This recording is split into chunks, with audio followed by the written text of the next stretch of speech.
Well, the left tends to ignore the actions of Antifa, considering the fact that Antifa likes to do a lot of damage, especially in areas like Portland, Oregon. A lot of people don't seem to like the idea of Donald Trump being president because they believe that he causes white supremacy to increase in the United States of America. But if that were the case, how come it is a matter of fact? Because apparently it is. He's already declared this group a terrorist group. But why is it that a president who was accused of being a white supremacist label a white supremacist group as terrorist? Well, the media is probably going to ignore this because they don't want to break their narrative. But the people who do know about the story are probably going to say Donald Trump is only doing this because it's going to make him look good. While the motive is unknown, maybe he is doing it because it wants to make him look good, etc. That's not a fact. That's an opinion. But the fact is that Donald Trump has now labeled a white supremacist group as a terrorist organization. That is a fact. So let's read a little bit into this, what's going on, and what group did he actually label as a white supremacist group? Because apparently he is the first president, not to mention it's going to be his first administration in history to label a white supremacist group as terrorists.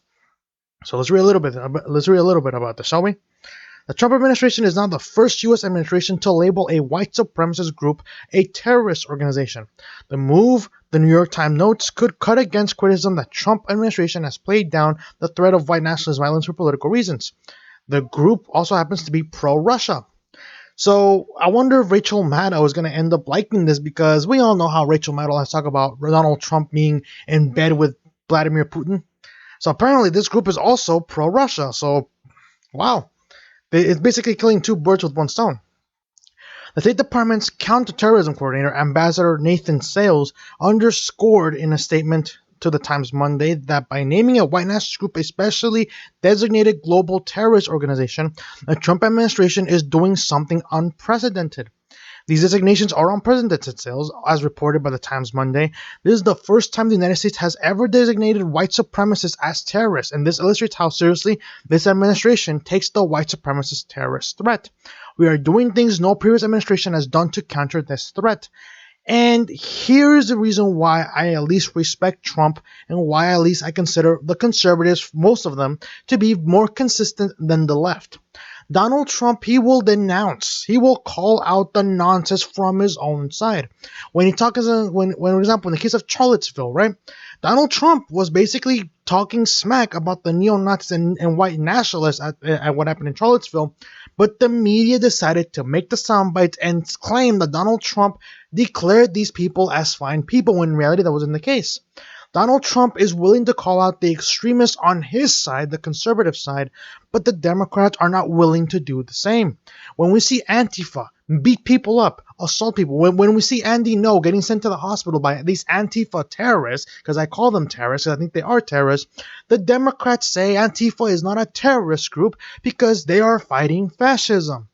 And that is what's very hypocritical. Donald Trump is willing to call out the extremists on his side, but the Democrats are not willing to do the same. Even AOC and her little squad friends have actually, in some instances, tried to rally funds for Antifa in order, in this case, they get arrested, etc. It's insane how the left doesn't want to call out the extremists on their side, but Donald Trump is willing to do this. And again, the motive.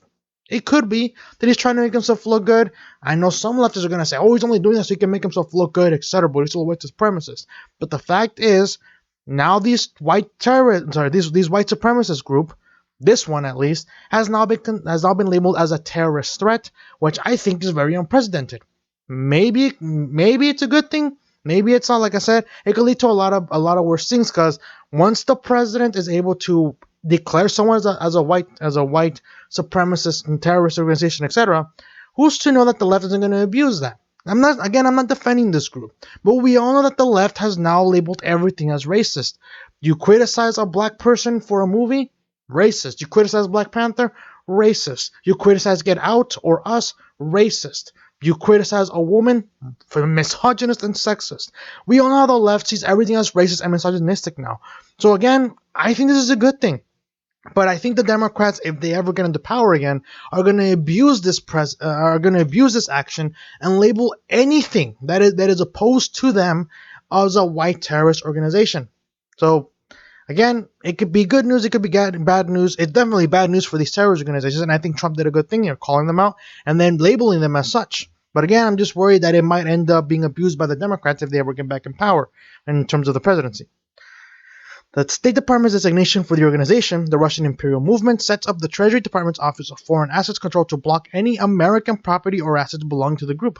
The Time explains it will also bar Americans from financial dealings with the organization, make it easier to ban its members from traveling to the United States.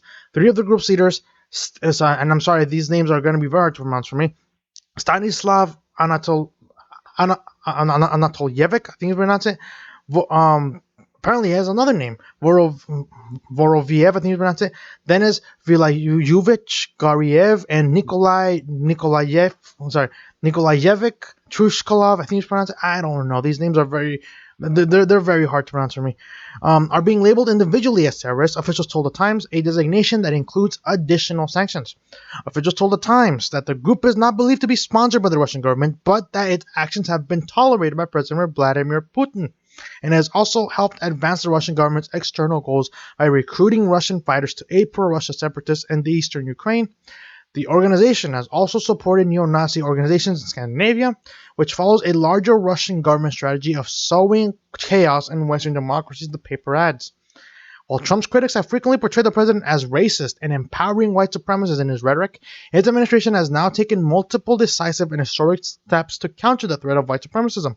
As the Times notes, the White House added white supremacist groups to the federal government's national strategy for counterterrorism in 2018. In the document, the administration cites nationalist and separatist movements, including specifically neo-Nazis, as potential global threats. Below is an excerpt from a passage describing the global threat posed by such groups.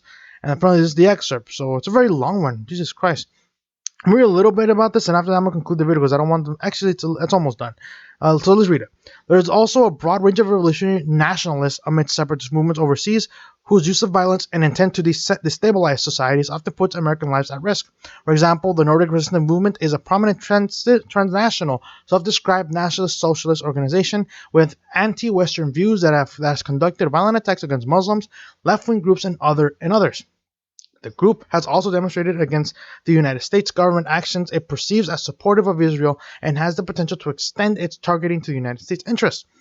Similarly, the Neo-Nazi National Action Group, a terrorist organization that was banned by the United Kingdom in 2016 for its promotion of violence against politicians and minorities, operates mainly in the United Kingdom, but has engaged with like-minded groups in the United States, Estonia, France, Germany, Latvia, and Poland, expanding the potential influence of its violent ideology.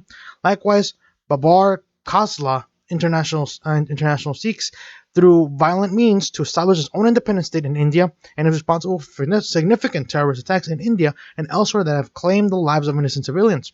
Such groups may avoid or deprioritize targeting United States interests for now to avoid detracting from their core goals, but frequently conduct assassinations and bombings against major economic, political, and social targets, heightening the risk to United States personnel and interests overseas. And then, apparently it says the document also describes domestic terrorist motivated forms of violent extremism not connected to radical Islam, such as racially motivated extremism. Like I said, Donald Trump, they call him a racist, they call him a white supremacist, they call him a person who actually motivates white supremacism to rise in the United States. But if that were the case, he wouldn't be doing stuff like this. And I think, again, it's a good thing, but it can also be a bad thing, or at least it could potentially lead to a bad thing. Because like I said, the left calls everything racist now. If you criticize any person of color or their actions or etc., you're called racist. You're called racist. If Donald Trump were to say LA is a shithole, and pardon my language, but if Donald Trump were to describe LA like that, the media is going to say Donald Trump is racist. And why? Because LA is filled with a lot of minorities. But if you've been to LA recently, it really is a dump. It's a dump, to use lighter terms. And I've been there, and I'm Hispanic, so I can say those terms. But the left isn't gonna tolerate something coming from Trump. If Trump were to say that, they will say Donald Trump proves he's racist again by calling LA an S-hole, right? When really it's actually true. LA is actually trash. It's actually a very, very ugly, nasty, dirty city because of its rampant homelessness problem. Right? Same thing with San Francisco. But again, let me know what you guys think about this. Do you think this is a good thing?